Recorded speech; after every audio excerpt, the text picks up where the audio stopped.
മനസ്സിലാക്കിയിരുന്നു.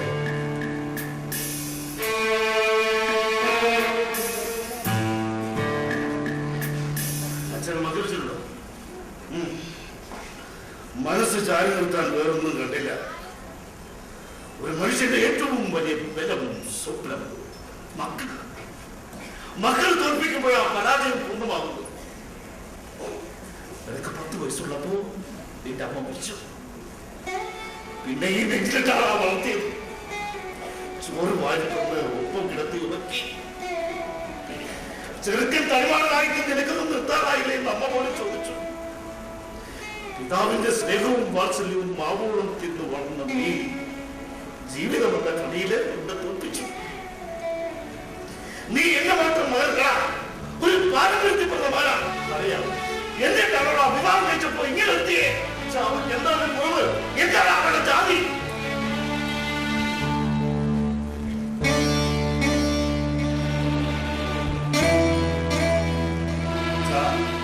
പരസ്പരം ഇഷ്ടപ്പെട്ടപ്പോഴോ വിവാഹം ചെയ്തപ്പോഴോ മനസ്സുകൊണ്ട് പോലും ഞങ്ങൾ അങ്ങനെ ഒന്നും ചിന്തിച്ചില്ല. ഈ കുടുംബത്തിൽ അത് ചിന്തിക്കാനൊക്കെ കഴിയില്ല. കാരണം അതൊരു സംസ്കാരമാണ്. കമ്പോളത്തിന്നോ ഏതെങ്കിലും യൂണിവേഴ്സിറ്റിന്നോ വാങ്ങാൻ കിട്ടുന്നതല്ലാതെ. അതുകൊണ്ട് ജാതി ഇവിടെ ഒരു പ്രശ്നമാണ്. അങ്ങനെ ഒരു പേര് ആകാമോ? ജാതി കുറഞ്ഞുള്ളത് നിങ്ങൾ വിളിച്ച് ആക്ഷേപിക്കുന്ന എനിക്ക്. ഇവിടെ അച്ഛനും മകനുമാണ് സംസാരിക്കുന്നത്. എന്നെ പറ്റിയാണ് സംസാരിക്കുന്നത്. അച്ഛാ, വിവാഹം എന്നത് ഒരു റിക്രൂട്ട്മെന്റ് അല്ല. ജാതി സർട്ടിഫിക്കറ്റ് നോക്കി സ്നേഹിക്കാനും പറ്റില്ല. സംസ്കാരം ഏതെങ്കിലും ജാതിക്കാർക്കായി വച്ചു തന്നിട്ടുമില്ല. അത് പേരിന്റെ പിന്നിലെ വാലല്ല, തൊലിയുടെ നിറമല്ല, വീടിന്റെ വലിപ്പമല്ല. ക്ഷമിക്കണം അച്ഛൻ, ഭൂമി അതിന്റെ അച്ഛൻ്റെ മുന്നോട്ടാണ് കറങ്ങുന്നത്, പിന്നോട്ടല്ല. സമയമാവിനി ചലിച്ചു പോകുന്നത് മുന്നോട്ടാ.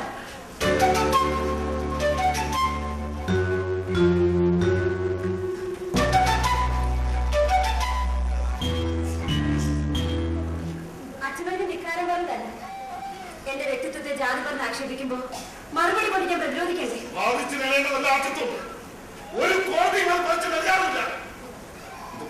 പൊരുത്തപ്പെടാനോ ഈ കുടുംബത്തിൽ കഴിയില്ല.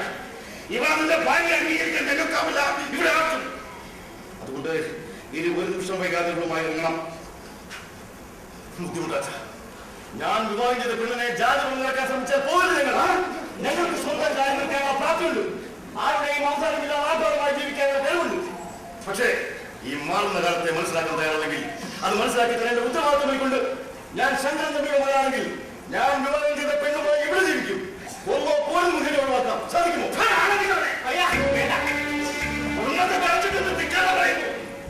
ജന്മം തന്നതും വളർത്തിയതും എന്തിനു പോകുന്നതാക്കിയതും എന്നെ വിളിക്കാനല്ല.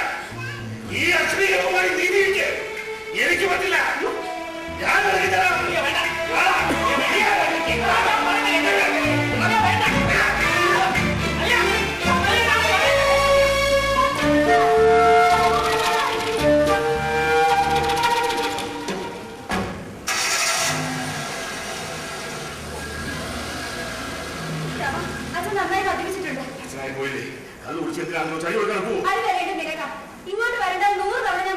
നിന്നെ അംഗീകരിക്കാതിരിക്കുന്നതിന്റെ കാരണം ജാതിയാണെങ്കിൽ അത് വെറുതെ കഴിയില്ല.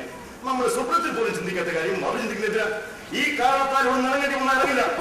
എന്റെ ഭാര്യയായി നീ ഇവിടെ ജീവിച്ചാൽ ആകാശം വിളിഞ്ഞു വീഴുന്നെങ്കിൽ വീഴ്ച. ഈ വീട് താഴേക്ക് പോകുന്നെങ്കിൽ പോകട്ടെ. ഈ പുതിയ കാലത്ത് ജാതി പറഞ്ഞ് വീമ്പിളക്കുന്ന നിങ്ങൾക്ക് മുന്നിൽ സംഭവിക്കും. കാലമാണെന്ന് മനസ്സിലാക്കാൻ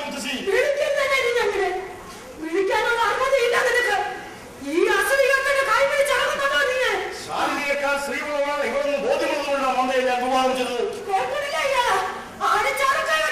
എന്തിനാ മുത്തശ്ശി ശബ്ദം ഉണ്ടാക്കുന്നത്? ഇങ്ങനെ ഒരു താമസിപ്പിക്കാൻ പാടില്ലെന്നുള്ളത് ഞങ്ങൾ കുടുംബക്കാരുടെ മുന്നിലോട്ട് പറയാമോ? എന്താ നിങ്ങൾ അയോഗ്യത?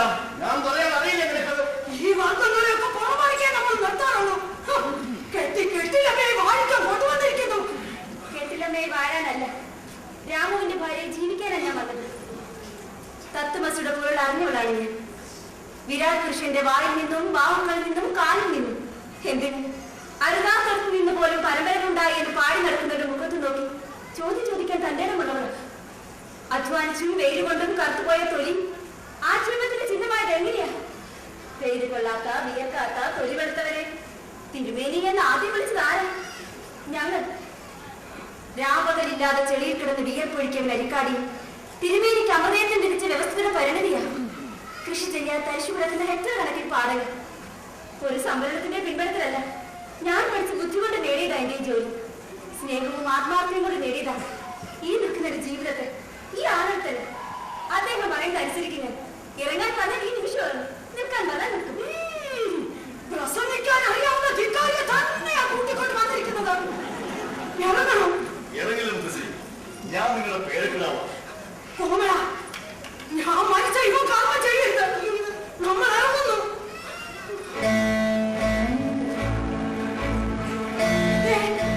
ഇവിടെ നിന്ന് അസുഖമാകുന്നുണ്ടോ? മുത്തശ്ശി, വിളിക്കല്ലേ?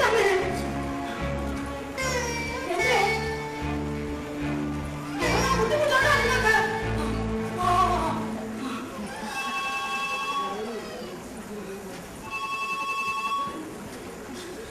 ഹലോ, അതെ, ഞാൻ അദ്ദേഹത്തിന്റെ അളിയനാ.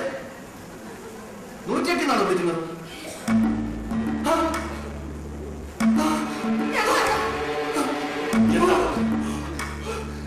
ശങ്കരത്തമ്പിയുടെ കാല് ഒരു അപകടത്തിൽപ്പെട്ടത്. ക്രോധഹൃദയങ്ങളെ ശരവേഗ വഴികളിൽ കാൽവഴുതി വീഴുന്നു നിങ്ങൾ. ക്രോധഹൃദയങ്ങളെ ശരവേഗ വഴികളിൽ കാൽവഴുതി വീഴുന്നു നിങ്ങൾ. അപരന്റെ വേദനയറിയാത്ത യാത്രതൻ മധ്യാഹ്നമായിരുന്നു.